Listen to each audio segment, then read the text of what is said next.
Welcome to a brand new episode of আমার আলোয় আমার বিজয়, যেই শোটাতে আমরা আসলে আমাদের আশেপাশে এভরিডে হিরো হিসেবে যেই নারীদের পাই তাদের কাছ থেকে তাদের গল্পটা শুনি এবং অনেক অনেক ইন্সপিরেশন গ্যাদার করি। আমি পার্সোনালি অনেক ইন্সপায়ার্ড হই, আপনাদের জন্য প্রচুর ইন্সপিরেশন বের করার চেষ্টা করি ফ্রম দেয়ার স্টোরি। অ্যান্ড আজকে এমন একজন মানুষ আমাদের স্টুডিওতে আছেন যিনি ক্লাস 4-5-এ থাকতে মাকে ছাড়া কোথাও যাইতেন না। পরীক্ষার হলে গিয়েও জানলা দিয়ে আসলে মাকে খুঁজতেন, মায়ের পিছনে পিছনে লুকে থাকতেন সব জায়গায়। বাট আপনি একটা মুভির মতো একটা কাট নিয়ে নেন এবং কাট নিয়ে এখন যদি তার প্রেজেন্ট লাইফে চলে আসেন, 2020-তে চলে আসেন, তাহলে উনি টেকনাফ থেকে তেতুলিয়া পর্যন্ত সব জায়গায় একা একা ঘুরে বেড়ান, হিউম্যানিটেরিয়ান কাজে ঘুরে বেড়ান এবং তার এখন 5,000 মানুষের একটা টিম আছে, তার থেকেও বেশি আসলে ভলান্টিয়ার্স বলা যায়, এবং তাদেরকে তিনি লিড করে থাকেন। সো লেডিস এন্ড জেন্টলম্যান, আজকে আমরা যার সাথে কথা বলছি, 2020-তে তিনি আরো একটা বড়সড় মাইলস্টোন যেটা ক্রস করেছেন, সেটা হচ্ছে ফোর্বস এর 30 আন্ডার 30 এশিয়া লিস্টে নিজের জায়গা করে নিয়েছেন। She is none other than Ishrat Karim Eve. আপু, কি অবস্থা? হ্যালো রাফসান, অবস্থা খুবই ভালো। আসসালামু আলাইকুম। ওয়ালাইকুম আসসালাম। আসসালামু আলাইকুম। খুবই খুবই honoured to have you here. আমাদের তো আগেও কথা হয়েছে অনেকবার, অনেক একটা প্রোগ্রামে আসলে আমরা একসাথে অনেক কিছু শিখছিও। So it's not the first time we are meeting, but it's always great to listen to your stories and see you at your work. So ফেসবুকে তো মাঝে মধ্যেই আসলে ছবি যখন আসে তোমার, যে তুমি হচ্ছে এরকম একটা বিশাল চরাঞ্চলে চলে গেছো, একটা নৌকায় খুবই অ্যাডভেঞ্চারাস একটা অবস্থায় আছো। আবার আজকেও আসলে আমরা যখন শোটা শুরু করছিলাম, শো এর কিছুক্ষণ আগে যখন আপু আসে, সো শি ওয়াজ লাইক, আমি কক্সবাজার থেকে ডিরেক্ট ঢাকায় চলে আসছি। সো কক্সবাজার ইজ অ্যাকচুয়ালি এখন the centre of work for you, if I am not wrong. One of the centers. One of the centers of work. এবং আমরা we all pretty much know about Amal Foundation. So Amal Foundation was created by and founded by Ishrat Karim Eve.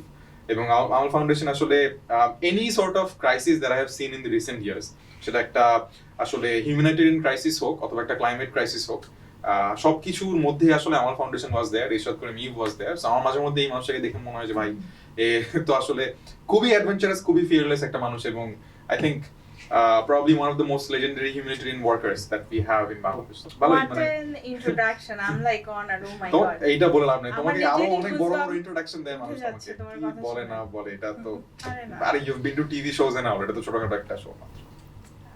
Don't embarrass me. How are you for real? মানে let's say physically, mentally সবকিছু মিলে। Alhamdulillah.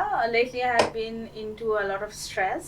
I enjoy stress, I enjoy challenge, and I enjoy everything. So মানে শুরুতেই যেহেতু স্ট্রেসের কথা চলে আসলো, সো তুমি যখন কাজ নিয়ে বা যে কোনো কিছু নিয়ে একটু স্ট্রেসড হয়ে যাও, how do you deal with it? যখন আমি ছোট ছিলাম তখন I use to take it মানে too seriously, like I am stress, আমার সামনে একটা চ্যালেঞ্জ আছে, আমাকে কিছু করতে হবে, এটা থেকে বের হতে হবে। But now I actually enjoy it, মানে আমি এখন গো থ্রু করি, আই ডিসকভার থিংস, যেটা আগে মানে ভয় পেতাম, এখন দেখা যায় যে স্ট্রেসের মধ্যে থাকলে নতুন নতুন জিনিস শেখা যায়, জানা যায়। সো এই জিনিসটাকে আমরা এখন এনজয় করি। তো খুবই ইন্টারেস্টিং একটা কথা তুমি এখানে বললা যে তুমি স্ট্রেসের মধ্যে থেকে নতুন জিনিসপত্র শিখে ফেলো। সো আমাদেরকে একটা এক্সাম্পল দাও।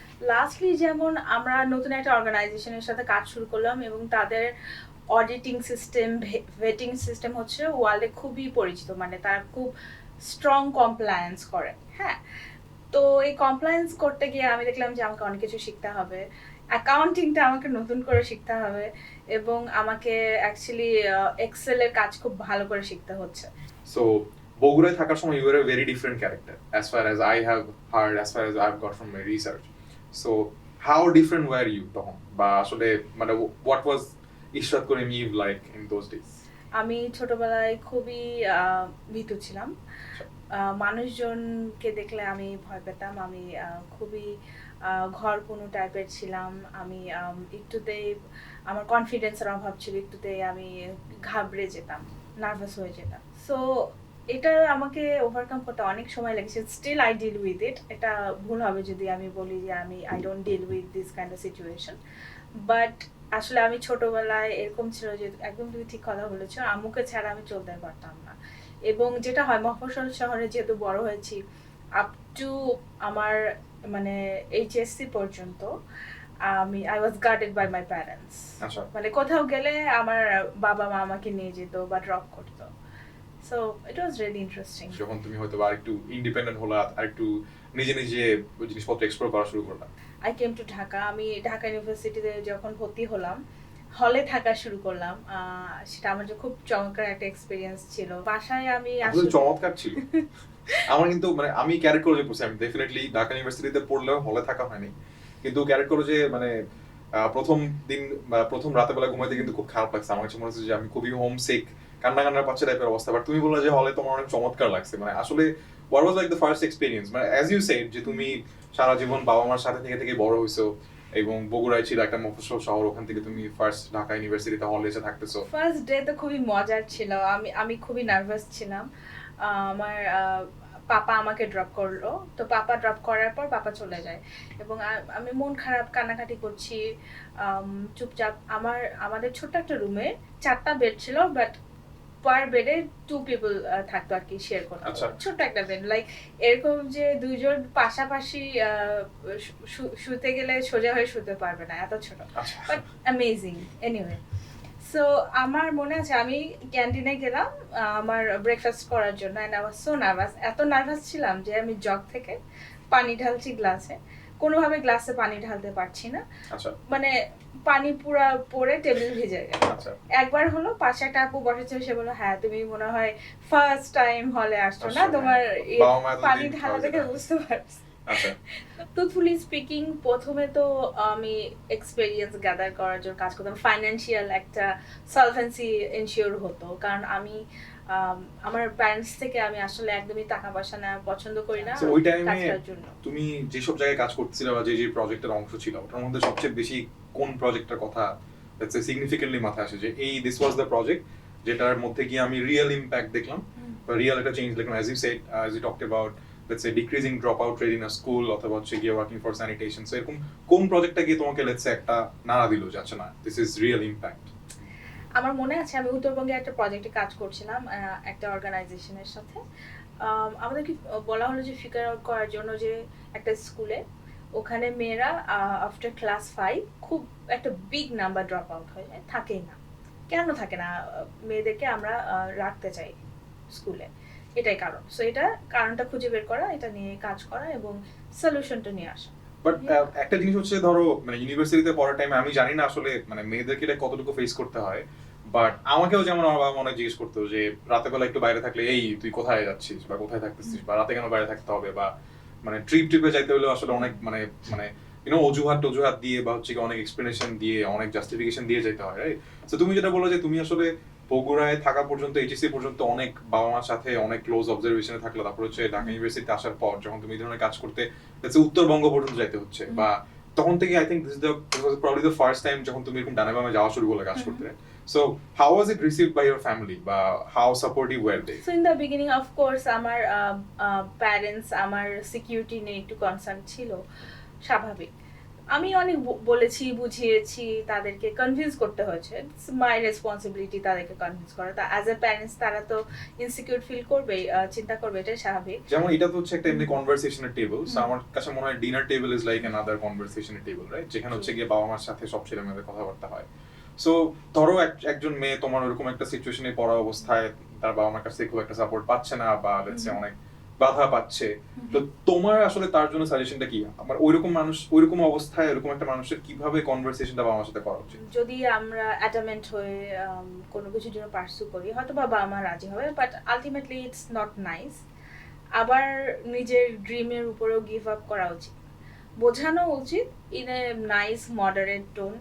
আই নো এটা সবচেয়ে কঠিন কাজ, এই জন্য maybe you skipped this third option, but এটা করলে আসলে স্লোলি আসলে বিশ্বাসটা সৃষ্টি করা সম্ভব।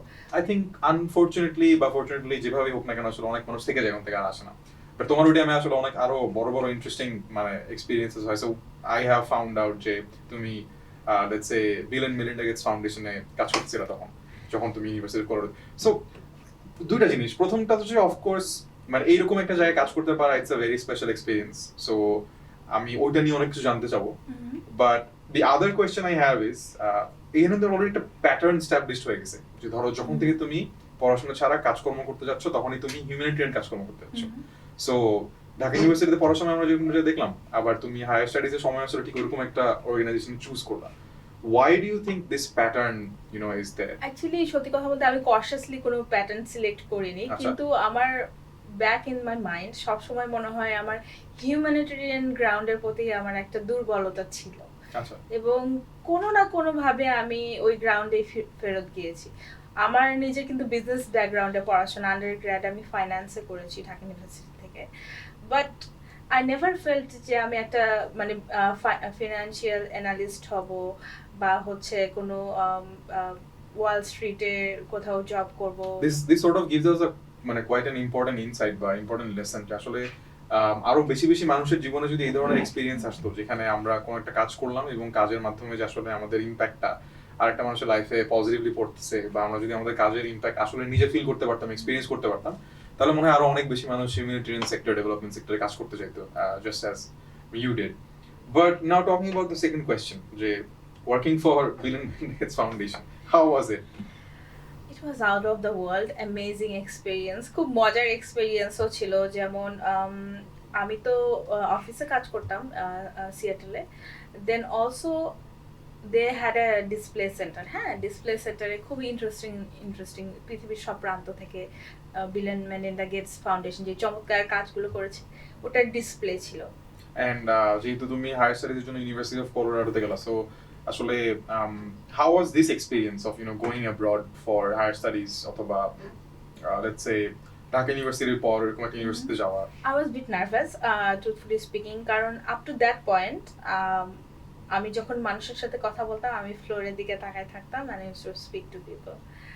And ওখানে যাওয়ার পর এভরিবডি ওয়াজ সো ওয়েলকামিং। মানে আমার মনে আছে ফার্স্ট ডেতে আমার প্রফেসর আমার ক্লাসে যখন আমরা ঢুকছিলাম উনি আমাদেরকে চকলেট দিচ্ছিলেন and he was hugging us like আচ্ছা, টিচার একটা হি ইজ লাইক মানে খুব মানে ওয়েল নোন একটা একাডেমিক, সে তার স্টুডেন্টকে হাগ করছে চকলেট দিয়ে ক্লাসে।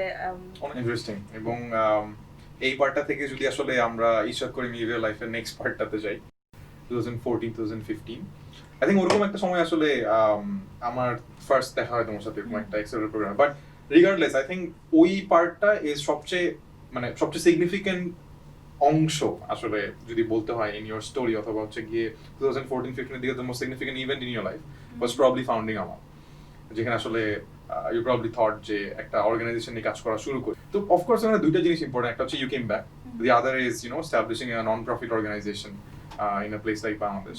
সো প্রথম কথা হচ্ছে যে ওয়াই ডিড ইউ থিঙ্ক যে হিউম্যানিটেরিয়ান কাজই তুমি কন্টিনিউ করবা বাংলাদেশ আসার পর, এবং সেকেন্ড জিনিসটা হচ্ছে যে why did you think যে একটা অর্গানাইজেশন সেট করাটা আসলে ইম্পর্টেন্ট? বেসিক্যালি বাংলাদেশে আসার পর না, আমি বাংলাদেশে আসার আগে আমি ডিসিশনটা নেই যে I will have my own organisation. এই ডিসিশনটা নিয়েই আমি বাংলাদেশে আসি। আচ্ছা, ইন্টারেস্টিং। সো যখন আমরা নন প্রফিট অর্গানাইজেশন রান করার কথা বলি বা এই ধরনের প্রজেক্ট নেওয়ার কথা বলি, বা ধরে নিই যে জাস্ট ঈদে আমরা হচ্ছে গিয়ে একটা চ্যারিটি কাজ করতে চাই, ধরো টাকা তুলে হচ্ছে গিয়ে মেবি বাচ্চাদের জন্য কাপড় দিতে চাই বা কোনো একটা জায়গায় রিলিফ দিতে চাই, সো ওটার মধ্যে তো একদম শুরুর দিকার এক্সপিরিয়েন্স থাকে অনেকের জন্য একদম রাস্তায় রাস্তায় চলে যাওয়া এবং গিয়ে একটা টিমের সাথে আসলে কাজ করে ক্রাউড ফান্ড করার চেষ্টা করা, সবার কাছে সাপোর্ট চাওয়া। So did you ever have any experience like that যেখানে আসলে খুবই স্মল একটা টিম নিয়ে let's say you go into the roots and then let's say you had a very tough time, you had a realization? শুরুর দিকে তো whole journey was very very tough. আমি তো I came with all my savings, যেটা আমার job বা আমার personal saving ছিল ওটা নিয়ে চলে আসছি। শুরুর টিমটা কয়জনের ছিল? শুরুর টিমটা ছিল 8 থেকে 12 জনের একটা ভলান্টিয়ার টিম ছিল, সবাই আমার পরিচিত, আমার সিবলিংসরাও ইনভলভ ছিল। তো আমার মনে আছে কোন একটা ঈদে সারাদিন রোজা রেখে গরমের রোদ প্লাস বৃষ্টিও হলো সেবার, ধানমন্ডির আলমাস তারপর বেইলি রোডে ভলেন্টিয়ার টিম, আমিও সাথে ছিলাম, উই ওয়ার রেজিং ফান্ডস ঈদের আগে। হ্যাঁ, এবং আমাদের একটা বিগ অ্যামাউন্টের একটা গ্যাপ ছিল এবং আমি খুবই আপসেট ছিলাম যে হ্যাঁ আমি আসলে কি করছি, কেন করছি, কিভাবে আমি ফান্ডটা রেজ করবো এবং am I doing the right thing। সব মানে মাঝে মাঝে তো মনে হয় যে আমি কি আসলে ঠিক জিনিসটা করছি কিনা। সো লেটস সে প্রথম দিকে যখন তোমার এই 8 জন 10 জন একটা টিম ছিল, তখন তো আসলে তোমার তাদেরকে প্রমিস করার মতো কোনো লেটস সে রিসোর্স ছিল না, যে আসলে there is no salary, there is no facility, there's only hard work and অনেক স্ট্রাগল। সো তখন আসলে তুমি মানুষকে কি বলে ইন্সপায়ার করতে বা কি বলে আসলে এই টিমটাকে তুমি ধরে রাখতে? আসলে যেটা আমার ওয়ার্কের এক্সপেরিয়েন্স, টিমকে অ্যাকোয়ার করা ইজি, রিটেইন করা কঠিন। Difficult. But I don't know, maybe I have some sort of কি বলবো যে জিং, যেটার কারণে মানুষজন আমাকে বিশ্বাস করে, ইন্সপায়ার্ড হয়। তো আমি আমি তাদেরকে ইন্সপায়ার করতে পেরেছি যে আমরা যে কাজটা করছি এটা শুধু নিজেদের জন্য না, মানুষেরও উপকার হবে। Tell us about the most important, milestones for Amal and how you managed those. যে আসলে 8 জন 10 জন থেকে what was the next step, what was the next level, and how did you make sure যে এখন 4000 5000 মানুষের একটা টিম তোমার under কাজ করে? যখন শুরু করলাম তখন তো ছোট টিম ছিল, বাট আমার ইচ্ছা ছিল যে প্রজেক্ট যেগুলো করব সেগুলো অনেক ইম্প্যাক্টফুল প্রজেক্ট হবে। তো আমরা কাজ করা শুরু করি মিরপুরে ভাসানটেক একটা বস্তি আছে ওখানে। তো বস্তিতে কাজ করতাম আমরা মেন্টাল হেলথ নিয়ে, ফিজিক্যাল হেলথ নিয়ে বাচ্চাদের সাথে। এবং কাজ করতে গিয়ে অনেক এক্সপেরিয়েন্স তো হয়েছে, লাইক বস্তির যে স্লাম যারা লর্ড যারা থাকে তাদের সাথেও একটা ছোটখাটো কনফ্লিক্টও হয়ে গেল। সো এই যে তুমি বললা যে একটা বস্তিতেও there is someone like a slum lord, তো তুমি এদের সাথে কনফ্লিক্ট আসলে কিভাবে করতে কেমনে ম্যানেজ করতে? ইন্টারেস্টিং, যেহেতু আমরা তখন মেন্টাল হেলথ এবং সেক্সুয়াল হ্যারাসমেন্ট নিয়ে কাজ করতাম, এবং বস্তিতে তো মানে যে জায়গাটায় কাজ করতাম ওই জায়গাটায় এটা পরিমাণটা অনেক বেশি ছিল। তো আমার মনে আছে আমার একটা ছোট বাচ্চা, আসলে একটা মেয়ে বাচ্চা অনেক ছোট, and she got harassed very badly. ওটা নিয়ে যখন কাজ করতে গেলাম খুব বাজেভাবে থ্রেটেন্ড হই আর কি আমি এবং আমার টিম মেম্বাররা। তো তখন আমি একটু ঘাবড়ে গিয়েছিলাম, বাট লাকিলি আমি একটু পজ নিয়ে চিন্তা করি যে জিনিসটাকে কিভাবে আমি সামলাবো। সো ল এনফোর্সমেন্ট এজেন্সির সাপোর্ট নিলাম আর কি। এবং তখন আমরা একটু ডিফারেন্টভাবে প্ল্যান করলাম যে কিভাবে কারো মানে ইকোতে হার্ট না করে বা কারো কোনো অফেন্ডেড কাউকে না করে আমরা জিনিসটাকে প্রপারলি কাজটা করে ফেলতে পারি। খুবই ইন্টারেস্টিং পয়েন্ট অফ ভিউ যে আসলে আমি ভালো কাজ করতে যাবো ওইটার মধ্যেও আসলে মানুষ এসে বলবে যে ভালো কাজের তো সমস্যা সবচেয়ে বেশি, ইফ ইউ আর কারাপ্টেড, তুমি যদি কারাপ্টেড হও বা তুমি যদি ভালো কাজ না করো তোমার সঙ্গী সাথী অনেক বেশি, কিন্তু তুমি যদি ভালো কাজ করো সঙ্গী সাথী একটু কম। So what was the next level for Amal? Next level হলো যখন আমি এবং আমার টিম আমরা চর এলাকাতে কাজ করা শুরু করি। চর এলাকা বেসিক্যালি আমার বাসা যেহেতু নর্থ বেঙ্গলে, এবং যমুনার যে চরগুলো আছে, ফার্স্টে আমরা শুরু করেছিলাম হচ্ছে ত্রাণ দেওয়ার মাধ্যমে, বন্যা ত্রাণ দেওয়ার মাধ্যমে। এবং এরপর দেখলাম যে হচ্ছে মানে ভয়ঙ্কর অবস্থা, না স্যানিটারি টয়লেট আছে না ইলেকট্রিসিটি আছে। যে জায়গাগুলোতে কাজ করতে গেলাম দেখলাম স্কুল পর্যন্ত নেই, মেয়েদের 12-13 বছর বয়সে বিয়ে হয়ে যায়, এবং একটা মানে ক্লিনিক নেই, একটা ডক্টর নেই, জাস্ট একটা ফার্মেসি হয়তো বা আছে, ওখানে কিছু ওষুধ পাওয়া যায়, এবং এটা দিয়ে মানুষ খুব খুশি, খুবই খুশি। সো এখন যদি আমরা সাস্টেইনেবিলিটি দিক থেকে চিন্তা করি যে কতজন মানুষের জীবন আমাল ফাউন্ডেশন আসলে সাস্টেইনেবলি ইমপ্যাক্ট করতে পেরেছে বা সাস্টেইনেবলি ইমপ্রুভ করতে পেরেছে, the number stands close two 85,000, অর্থাৎ 85,000-এরও বেশি মানুষ এরকম একটা বলা যায়। আর যদি ইমার্জেন্সি রিলিফের কথা বলি, বিকজ আমার অনেকবার এরকম আমি দেখছি যে আসলে কোথাও একটা বন্যা হলো অথবা কোথাও একটা সাইক্লোন হয়ে গেল, অথবা যখন রেফিউজি ক্রাইসিস শুরু হলো বাংলাদেশে, সব জায়গায় ইউ আর দেয়ার। মানে আমি প্রথমে দেখতাম যে there is a crisis and then the next thing that I used to see in my social media feed is you are there. হ্যাঁ, আমাদের কাছে তো একটা sort of মনে বেশি আনন্দ লাগছে যখন আমি এই অ্যাওয়ার্ডটা পাইছি টাইপের একটা মোমেন্ট থাকে। মানে অনেকগুলো তো ডেফিনেটলি খুবই কোয়ালিটেটিভ, যেটা আসলে কোনো কাগজে কলমের সার্টিফিকেটের কোনো অ্যাওয়ার্ড না, এটা একটা মানুষের কাছ থেকে পাওয়া একটা ছোট্ট সেন্টেন্স বা একটা ছোট্ট অ্যাপ্রিসিয়েশন, সেটা আসলে একটা অ্যাওয়ার্ডের থেকে অনেক বড় হয়ে যায় অনেক সময়। বাট তারপরেও যদি আমরা তোমার কাগজে কলমে পাওয়া বা হচ্ছে গিয়ে এরকম গ্লোবালি পাওয়া অনেক স্বীকৃতি, অনেক অ্যাওয়ার্ডের মধ্যে তোমাকে বলি যে কোনটা তোমার জন্য সবচেয়ে স্পেশাল, সবচেয়ে সিগনিফিকেন্ট ছিল, which one would you take? আমার মনে হয় ফার্স্ট অ্যাওয়ার্ড যেটা আমার ইন্টারন্যাশনাল অ্যাওয়ার্ড ছিল, GITH, যেটা গ্লোবাল অ্যাওয়ার্ড, এবং এই অ্যাওয়ার্ডে আসলে এটা হচ্ছে একটা ফাইন্যান্সিয়াল একটা অনারিয়ামও ছিল অ্যাওয়ার্ডের সাথে, মনে হয় $3,000। তো আমি আসলে এটা পেয়ে খুব খুশি হয়েছিলাম, এবং ওই মুহূর্তে আমার ওই ফাইন্যান্সিয়াল সাপোর্টটা খুব দরকার ছিল আমার অর্গানাইজেশনের জন্য। ইন্টারেস্টিং। এন্ড যদি আমরা এখন অন্য সাইডটায় যাই, যে আসলে তুমি তো অনেক মানুষের জন্য কাজ করছো এবং অনেক মানুষের কাছে একদম ইমার্জেন্সি একটা সিচুয়েশনে যেমন গেছো, আবার অনেকের সাথে লং টার্ম বেসিসে কাজ করে তাদের লাইফকে একটা সাস্টেনেবল জায়গায় পৌঁছে দেওয়ার জন্য কাজ করছো। সো এরকম কাজ করার মুহূর্তে বা মানুষের সাথে একদম খুবই ক্লোজ একটা ইন্টারাকশনে সবচেয়ে ইমোশনাল, সবচেয়ে রিওয়ার্ডিং একটা মোমেন্টের কথা আমাদেরকে বলো, যেটা আসলে inspired you to keep working for them, অথবা can inspire us to maybe take your path as well? এটা হচ্ছে আমি রোহিঙ্গা রিফিউজিদের সাথে যখন প্রথম কাজ শুরু করলাম 2017-এ, তারা তখন কেবল বাংলাদেশে ঢুকছিল। তো একদিন খুব ভোরে হয়তো বা 6:45 বা 6টার দিকে আমি একটা বেশ দুর্গম একটা জায়গায় একটা টিলার উপরে ত্রাণ দিচ্ছিলাম, খাবার দিচ্ছিলাম আমার টিম সহ। এবং আমি নোটিস করলাম যে একটা খুব কম বয়সী মেয়ে, হয়তো বা 15-16 বছর বয়স হবে, এবং প্রচুর গরমের মধ্যে ও একটা কাঁথাকে খুবই যত্ন সহকারে, যেখানে যাচ্ছে মানে কাঁথা না, একটু মোটা কম্বলটাকে সে খুব যত্ন সহকারে নিচ্ছে যাচ্ছে। এবং আমার খুব মানে আই গট রিয়েলি কিউরিয়াস যে হ্যাঁ কেন এটা ওর কাছে এত ইম্পর্টেন্ট। আমি নিজের কথা জিজ্ঞাসা করার পর ও যখন আমাকে কম্বলটা খুলে দেখালো, আই ওয়াজ অ্যাস্ট্রোনেস্ট। ওটা জাস্ট একটা নিউবর্ন বেবি ছিল। আচ্ছা। এবং ও আসলে 2 ঘন্টা আগে শি ডেলিভার্ড দ্য বেবি দিয়ে সে পাহাড় উঠে আসছে জাস্ট একটু খাবারের জন্য।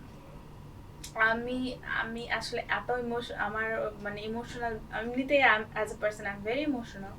সো আমার I had extreme emotional breakdown, এবং I cried, like I literally cried, যে একটা মানুষ মানে কত কষ্ট করে এই অবস্থায় আসতে হয়েছে তাকে। মেবি একদিনে হয়তো তাদের সবকিছু ছিল, বাড়ি ছিল, সবকিছু ছিল, বাট এই একটা ক্রাইসিসের কারণে এখন দে হ্যাভ নাথিং, এবং একটা ছোট বেবিকে নিয়ে এইভাবে এত কষ্ট করে টিকে থাকতে হচ্ছে।